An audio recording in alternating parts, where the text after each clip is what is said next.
This is the DePaud, a DePaul Hoops podcast brought to you by 199. 199.com. Basketball historians bringing history to life with retro DePaul basketball gear to make you feel like Aguirre in 1979. Go check them out today at 199.com and pick up some of that retro DePaul basketball gear with that in-game feel, and a lot of it features that Billy Blue Demon logo that we all love. Go check them out at 199.com for all of your retro DePaul basketball gear today. On today's very first episode of the DePod, we've got a special guest for you all. DeWayne Peevy, the athletic director of your DePaul Blue Demons, came in and gave us a little bit of the state of our DePaul athletic department and talked a little bit about the NIL world that we're living in. So listen in and enjoy the show.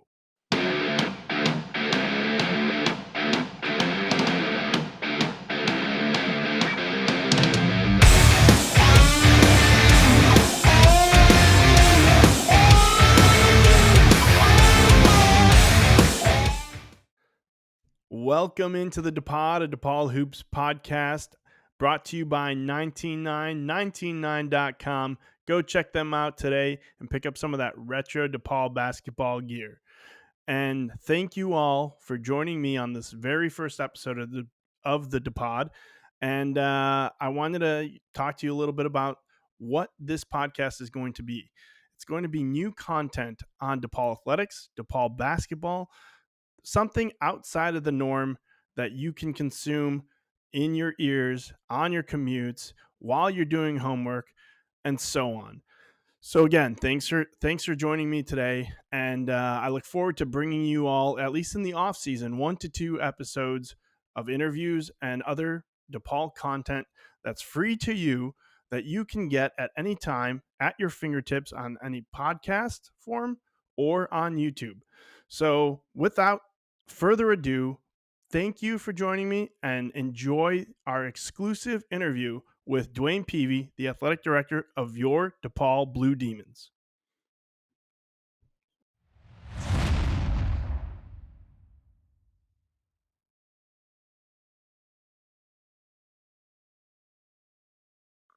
All right, today we've got DeWayne Peevy. Welcome, a very special guest to the DePod.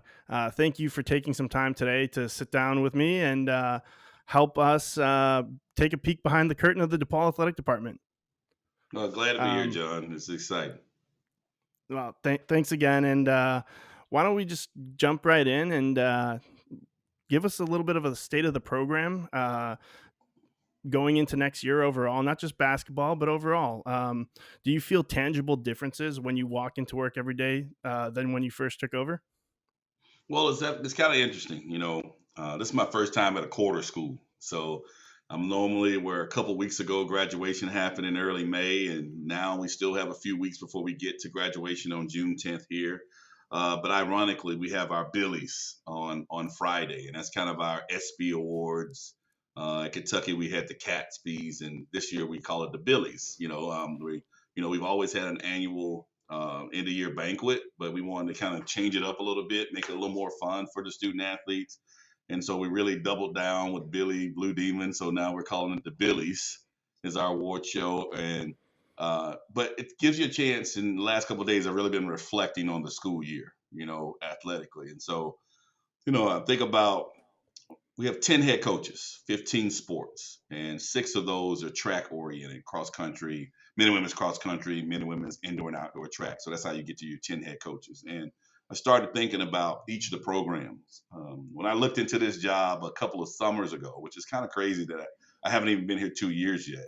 I remember doing kind of a 5-year look into every program and kind of seeing where we were and, seeing what progress really is. And it feels like we took a better step in most or all those programs, where, from everything to where you feel really good about what's going forward. I mean, there's not one of those programs that I'm not optimistic about the direction they're going in. Some are ahead of others, where men's tennis obviously is coming off 2 back-to-back Big East championships and went from a very senior-laden team last year to one where 2 freshmen had to get clinching wins for us to win a title this year, which is, a big shift. And that's something that you're probably expecting, maybe not to go back to back when you have all those seniors in such a team, where a lot of people had an extra year. But I'm very excited about what women's basketball is doing, led by our national freshman of the year, Nisa Morrow. They got 5 incoming freshmen. They got 2 transfers already, and maybe we add a third with some of our returning players from last year. And so I think if you talk to Coach Bruno, who I just ran into in the hallway, I mean, he's more excited than anybody I've ever seen. He's got more energy He's than the Energizer Bunny. enough for everybody, right? And Yeah, so yeah. he's like, you haven't even seen real DePaul basketball yet. Like, you've seen 2 years of it. It's probably been frustrating years. And keep in mind, we're probably first 4 type of team both years. It just didn't have but 64 the first year, and they got Sure. 68 the next year. And now getting us back to what we want to be: depth, style of play, getting back to what he's known for. He's really excited about that.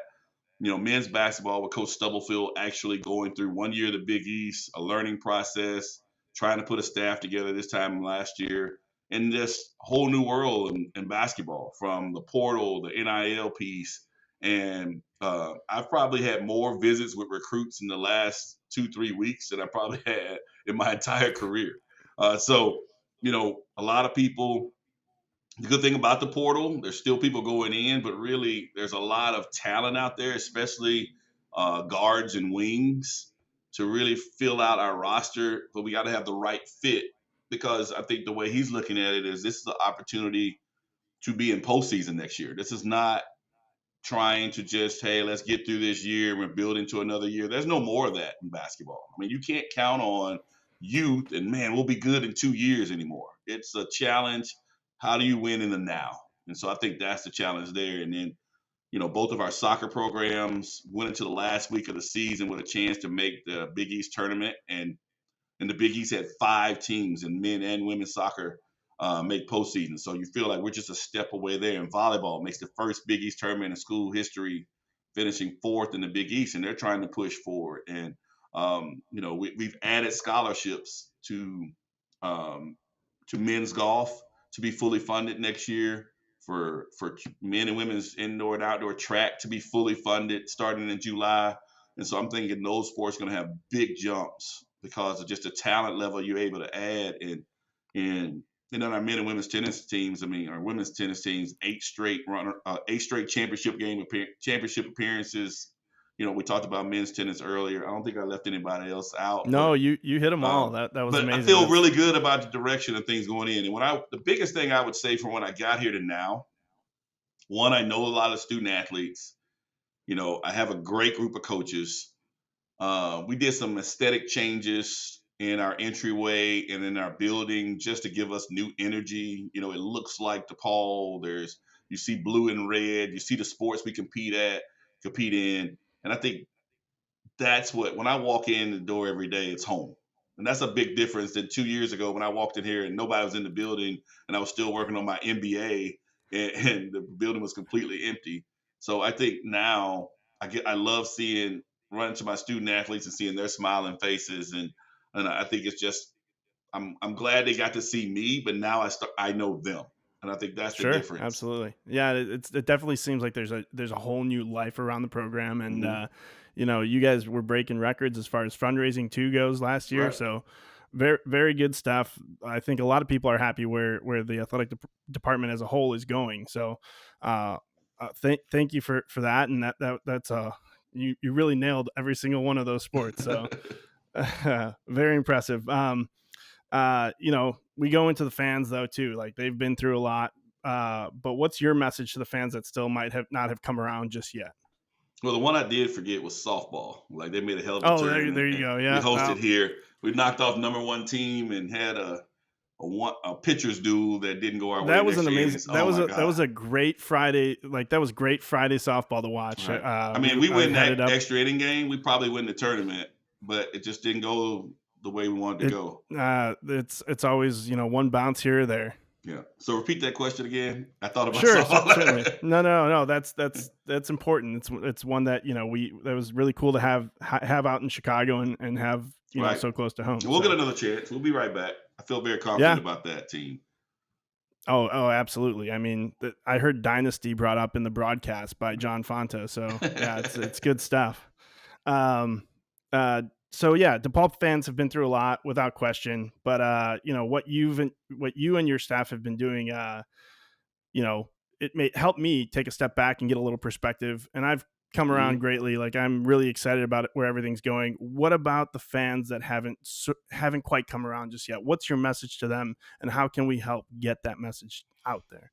Well, I think from day one, even in my press conference when I talked about, you know, dreaming big and really thinking beyond where we are or our past. One, we need to embrace our past success. We have Sure. unbelievably amounts of alums across all platforms, and getting them back involved and a lot and talking and going around and meeting them. They're hearing about the things that we just got through talking about, and they feel good about the direction. They want to be back involved. And that's one thing I really love is getting around the country and meeting some of our alums. I try to take some pictures when I can if I'm thinking about it, just to kind of give everybody else some thought about it. But I think it's starting to get to a point now. But we've laid out our plan. We have a strategic plan that we launched last June for a 5-year plan, and now it's about us. We're focusing on making those dreams into a reality, right?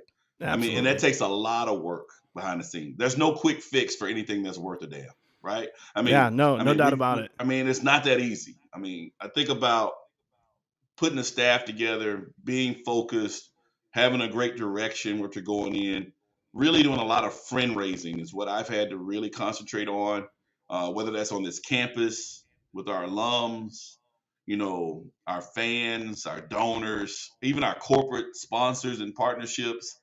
COVID really put a pause on a lot of those things because even though I can have a Zoom meeting or have be available to things we used to do on game day because we didn't have fans, you're really limited Right. on the personal touch. I feel like I'm better in a one-to-one or group setting in person. There's only so much you can get out of the virtual sense. But now my whole summer is getting out in this community and meeting people, aligning. And what I'm finding out is so many people have an affinity for DePaul. I mean, there's so many people that never even went to school here that live and die with us. And Yeah. Absolutely. and so many of our alums in this community. And my biggest message to our fans is don't allow anyone to steal your joy. Enjoy the path. You've put up with so much. It's so frustrating. I mean, imagine how these coaches and these student athletes feel that are doing it every day.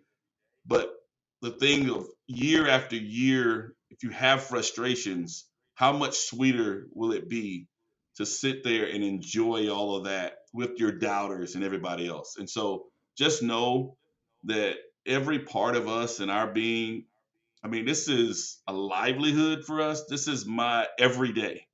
And we're putting all our efforts into it. And things may not be how it seems from the public eye, but we are working our tails off to reach the dreams that you guys have had forever. I'm walking into it. It's new for me, right? Two Sure. years ago, I was sitting in home in Lexington, Kentucky, in the COVID, and I'm finishing my first year in grad school and figuring out how I'm gonna, what's my next step. And before long after the 4th of July, I'm pursuing a job in Chicago in the middle of all this, right? And so that Yeah. wasn't something I was trekking on, but we are all into it now. We've got some great things on the horizon, a lot of hard work over the last year, as far as what we're trying to put into it from the partnerships we've gained through campus have been very vital to our growth, whether that's budgetary or facility needs or things that we just needed at DePaul in athletics to get back to what I feel like is a true Big East program across the board. We needed help, but it's not about just reaching out and saying, "Hey, I need $5 million," Right. and subsidies. to the campus. I mean, we had to really be transparent with our campus partners, but also show what athletics can really do for the university. It's easy when Yeah. you're a fan. Yeah, you love athletics. I love my DePaul teams, and I want to see us win. Well, that doesn't translate to what the deans need or what campus needs. But now being a vice president since last April, understanding the overall campus need and structure, I was able to change our thoughts about what do we need to help this campus grow. And if anybody's connected to higher education, everybody knows there's a demographic drop coming in 25, 26, so there's just not enough 18-year-olds at that point. And the pie is going to get smaller, and how the largest Catholic school in the country is going to maintain its level of enrollment or grow when there's less students altogether.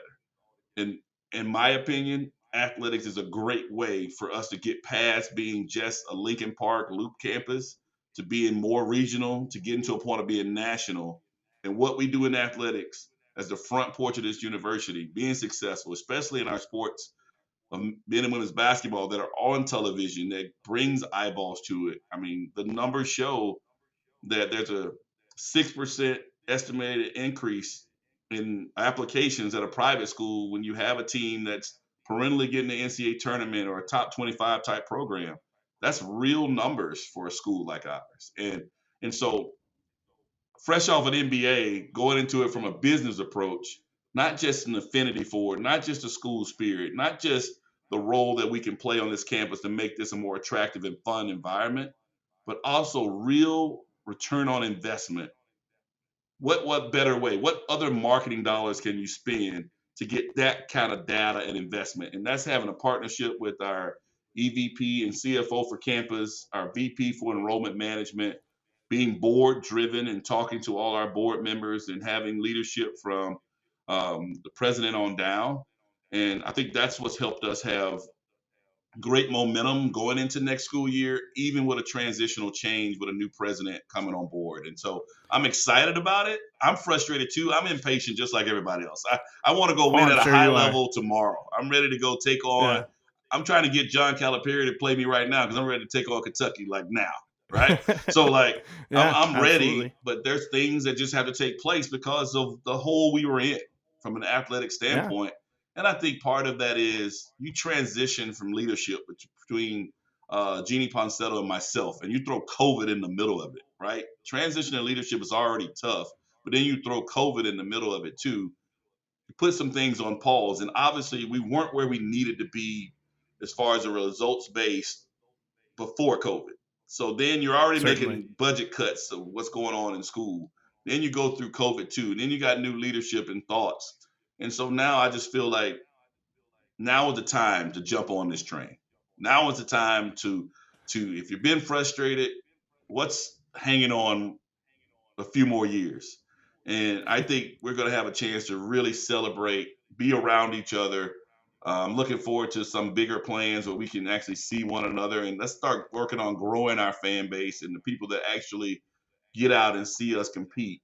That's the part I'm looking forward to, and that's the reason I came here, because the potential of this place, what it brings to the table.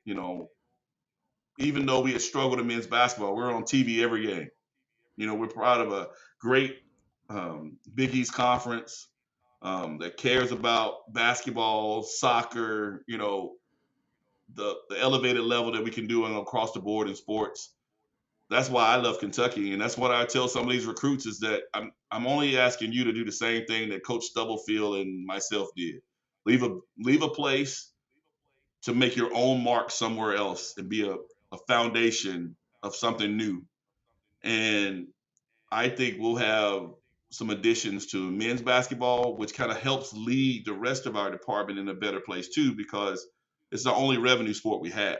And if we can start getting to Right. a point where those environments there can help us in recruiting in other sports, mean young people know about DePaul. I grew up, I knew about DePaul, even in It Birmingham, was the Alabama. Superstation. It was on the Right. Superstation. It Even was in on yeah, yeah, WGN. even in So Birmingham, Alabama, I watched a DePaul game, right? sure.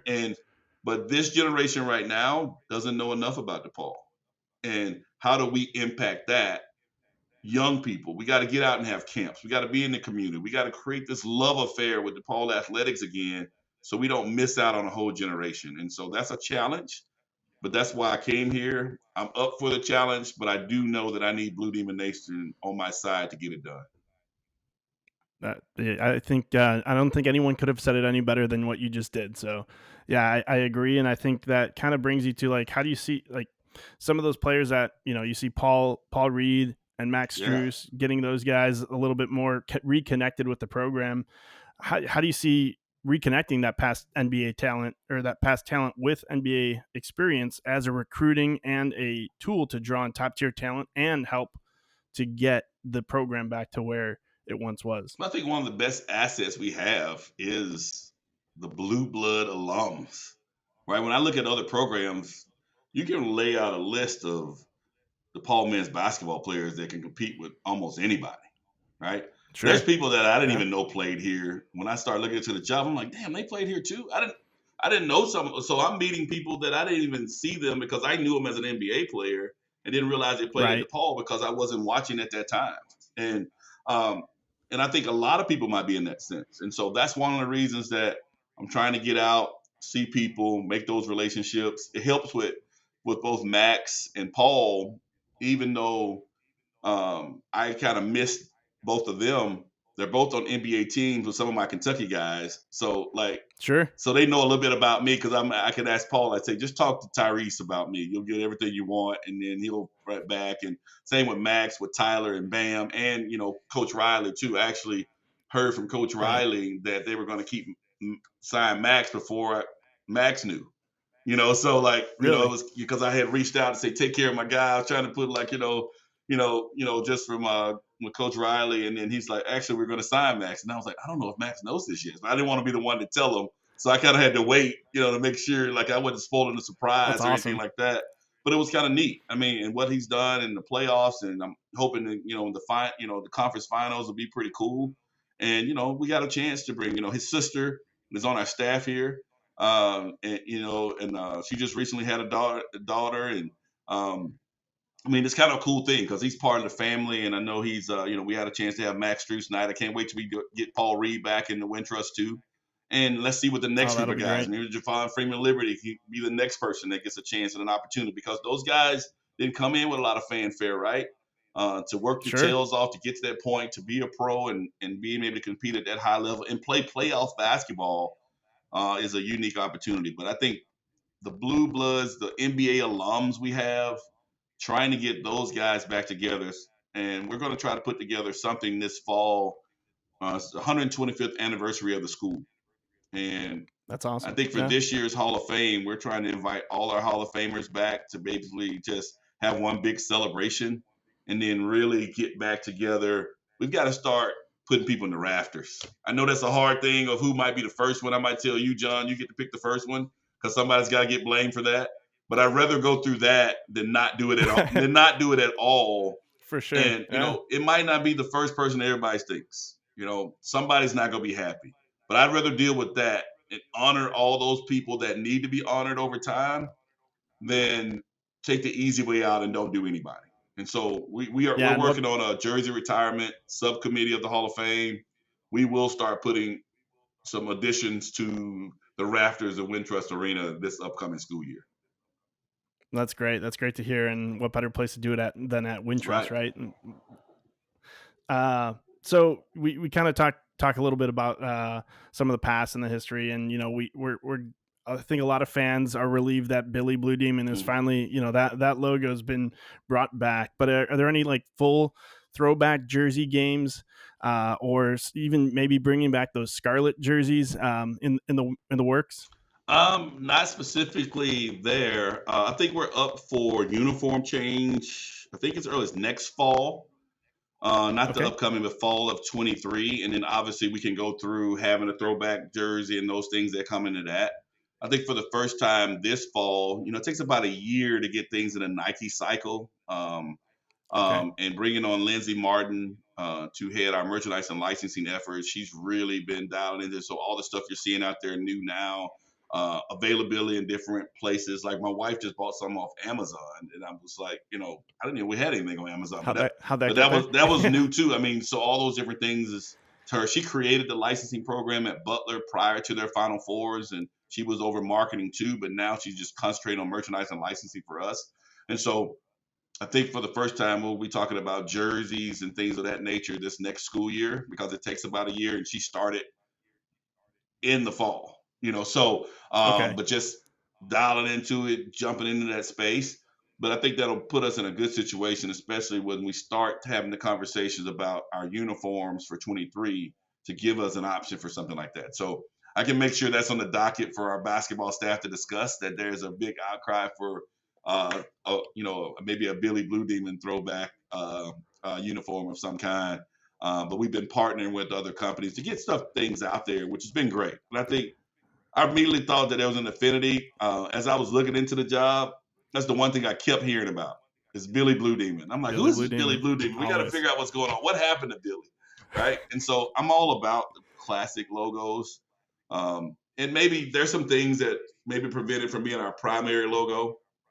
I mean, no, because it's really basketball centric, but being able to Sure. bring it to a point where it's something that we always use and it never goes away. And like I said, I mean, some of our successes, it brings back some great memories, and I think that's a good thing. And I loved having that throwback game we had. We had a blues band, and we had the painting of Blue Demon, and some of the gear and things that are coming out, and we'll continue those things because I think those are always great. And it's interesting. Our other sports, they love Billy Blue Demon too. And Of so course. that's Yeah. why we Yeah. named our awards the Billies. And you can expand on that. They love getting some Billies gear as well. And so you might see some of those things get incorporated into some of our uniforms as well as a secondary logo going forward for sure. Very cool. Yeah, no, it's good to hear. I think a lot of fans, that's something that, fans connect with is the Yeah. merchandise, and having that, available to them is something that a lot of people have been pining for. But so like let's transition a little bit to, the hot topic in collegiate athletics right now, Mhm. NIL. Uh with it being what it is, how can we leverage Chicago being a premier market to capitalize on NIL to help draw top tier students to DePaul? The thing about NIL is interesting because let's take it back to when I was at Kentucky. We were focusing on brand awareness and building brands for a 3 to 5 year period. I mean, I was the first client for influencer with men's Kentucky men's basketball to start doing social media training along with media training that long ago, and building a platform knowing that NIL was coming to some degree. You know, we were working on Sure. that then. I mean, it had been a big factor of why we were doing what we were doing on the front end. Now, transition to DePaul, that wasn't happening here. No fault or anything, but coming into it and trying to get people to understand in a short period of time in the first year of what was coming. And keep in mind, there was no guidance from the NCAA to what was really coming. And July 1 has kind of jumped on us. I actually went down to Champaign with the signing of our state law to help us be able to do it. I'm definitely a big proponent of it. I feel like I never liked the fact that other students on campus could do things our student athletes could. And Sure. and Absolutely. but what you find out 2 weeks later after we signed the bill to some degree that the states that didn't have a law were at an advantage because they had no restrictions on what they could do. Right. So you change the Right. landscape right away. And what we've moved forward now, a year later, is some adjustments on our state law because our state law says that we as a school, we can't not only can we not directly assist in arranging NIL deals for our student athletes, we can't even indirectly assist. And so we needed to Wow. Yeah. change that just to give us the opportunity. Now, our students can go out there and do something on their own. They might have an NIL agent, but we're not performing at such a high level enough where it's attracting those people that want to come in and take advantage of that. But right now, we're getting ourselves ready to roll, whether that's staff adjustments and movements to third party relationships based on relationships I had prior to here and others. We're just ready to push the button on go.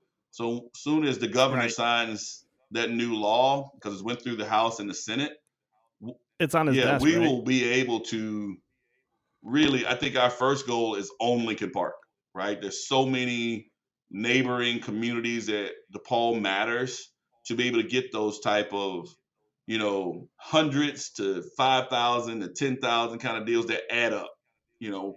Sure. And Absolutely. then you'll have a certain segment of our athlete population that have enough to where you engage with the city and bigger brands. And if our Right. teams perform at a high level to bring that kind of attention, we have the program in place to be able to adapt those to be even bigger. But this time last year, you're trying to get a state law in place to be able to play in the game with nobody knowing what the rules or the restrictions is going to be. And, it didn't work out ideally. And we're at a place at DePaul where we've got to go through university guidance, our Office of General Counsel, making sure, we didn't wait this long for success to do this the wrong way and take a bunch of risk and then fall back on us. I Right. mean, Yeah. when we put a banner up in Wintrust Arena for our another Final Four and championship, I'm not ever thinking about it coming down. And so we got to do it the right Right. way. No, that's the And way if to that do it. means a lot more work for me or my staff to get us over the hump to get there, then that's what we'll do.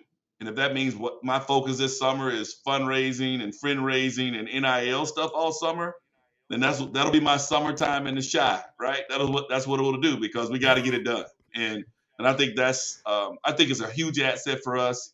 I think being in the third largest media market, you look at New York and LA, college basketball especially is not at the forefront of those cities. But you think here, For sure. you can own it.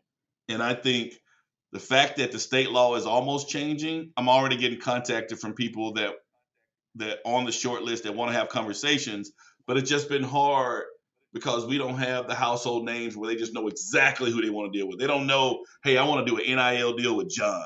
They don't know enough about Yeah. that yet. They just want to be able to say, hey, I want to engage. And technically, right now, I can't say, well, hey, I can tell them to go to our exchange, our influencer exchange, and then they get to Sure. look. That's a lot of legwork for people that want to do deals. I mean, our student athlete Right. side or the business side, that just sounds like, okay, I'll just go do something else.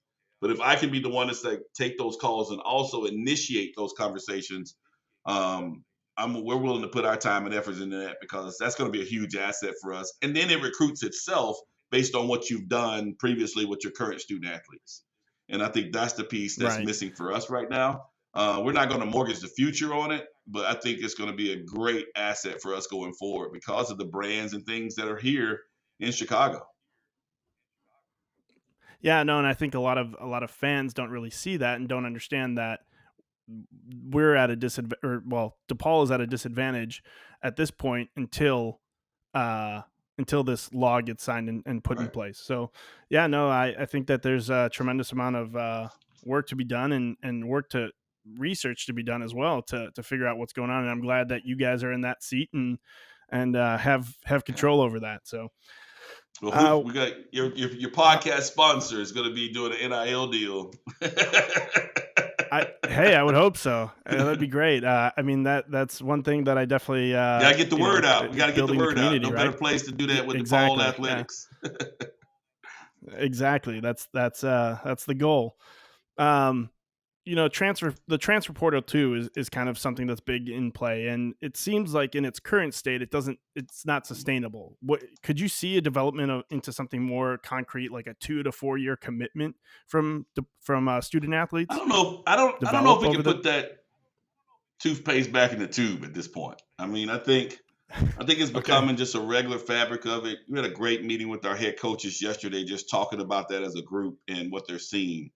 And there's some great assets for it from the DePaul standpoint. I mean, like I talked about some of the scholarships and being fully funded in all 10, all 15 of our sports for the first time in July, and what they can do with those monies because that can mean actual people that you add to your current element. You don't have to sacrifice what you've done in the past, but now you can add a grad transfer or normally with a 4-for-4 transfer that can play right away that you couldn't do before because one, you didn't have the scholarships available to add the piece, but now you got both with the rule too.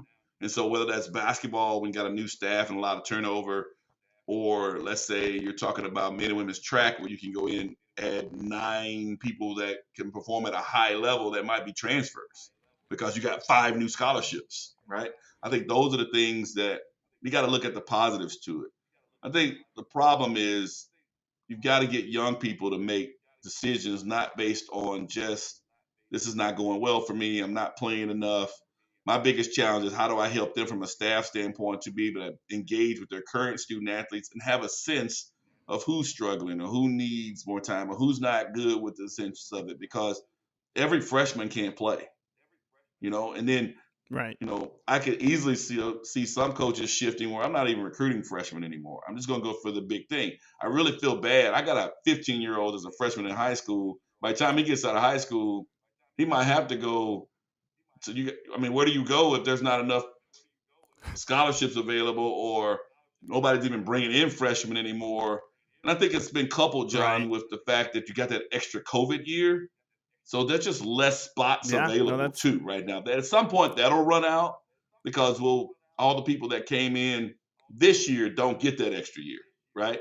So, right. Yeah. but I think all that It's together, like the a 4-year cycle NIL, the that we're dealing transfer with. portal, the extra COVID year is making a huge limitation on the amount of available scholarships. So the young people that have gone through this unbelievable COVID transition, whether they were in elementary school, middle school, high school, now they're transitioning to get opportunities. I mean, look, there's like 1,800 people in the portal and just Division 1 basketball, Yeah. and they don't have anywhere to go. What are the freshmen is going to No. be like this oddity where how you used to take the project player with your last scholarship that you hope could turn into something. Regular 3 and 4 Sure. star freshmen might become the projects. Like I don't know if I'm gonna get anything out of it. They might end up playing really well somewhere else, but I got to take a chance that maybe I'll get some out of it before they leave. It's just an interesting dynamic right now. But I think that basically our coaches are becoming general managers now. Right? They're dealing with it more Right. in a different. They're managing their roster. And so how can I help on my end to make sure they have the staffing in place where they can still concentrate on coaching, development, recruiting, and not be so much of managing the salary cap, so to speak, or Right. trying to figure Right. out the roster points. And if you want to leave one, like what I got to do, the real conversations that I'm having with these coaches about, well, if I do this, what does this mean? And I got to worry about these people leaving? I mean, it's a lot to manage, and I think, but I mean, it is what it is. And I think we'll got some great people in the Right. profession. They will adapt, just like these kids will adapt. And I think at the end of the day, it'll cut down the lies that were going in. You got people out there telling you you're going to make this kind of NIL money. That's basically become the new. You're going to play 30 minutes a game and start at shooting guard, and then you get there, and that's not true either, right? So the new thing is the NIL money, Right. and I can't really tell you that. So if you come for that, then that's your own risk. And so I think bigger Right. picture, it is to stay. I don't see it adjusting. I saw some coaches putting to try to take it away or make them. I don't see that. I don't see that going back. And Right. and I think we just got to adjust to it. I want to be an administrator in the 2030s. Some of these people get a chance to opt out. I can't retire anytime soon. So I think we've got to adjust to it and make the best of it and get ready to move forward. Yeah, no, I think, like I said earlier, I think that you guys are in a good spot, and I appreciate that you guys are Hmm. doing the work that it takes. So, uh, it looks like we're kind of bumping up against it. So, I want to thank Okay. you for coming on, and I appreciate you taking the time today, and look forward to hopefully having you on again sometime in Yeah, the I near mean, that future. was no hard questions. I mean, you got any? I can't even think of a hard topic right now. It's time to win now. This is the place. We want transfers coming in. I think Chicago is an unbelievable city. I'm a country boy from Alabama, and I sold my car and everything. I'm full own city now, right? I'm walking a half a mile to work. This is such a great place to get kids on this campus to see what this is all about. I think it's the start of a beautiful relationship rekindling with Blue Demon Nation. We're on the brink of something big, and I think don't give up. Stick with us. Don't let the naysayers convince you otherwise. You're doing the right thing, being a DePaul Blue Demon fan, and keep dreaming big. Like don't. Dreams are dreams. And if you let go of that dream, then all of a sudden it becomes work. Right now, for me, it's our passion, is what we're doing. I love it. It's hard, but it's so well deserved because I'm trying to get to the end result. And that's what we're putting our time and effort into. And so I'm not letting go of the rope, and I hope everybody else doesn't either. Well, thanks again, Dwayne. And I think we're all, I think I speak for a lot of us out here, and I think most of us, we're all excited to see what you guys do and where you guys take this program. Thanks again for Thanks, taking the John. time.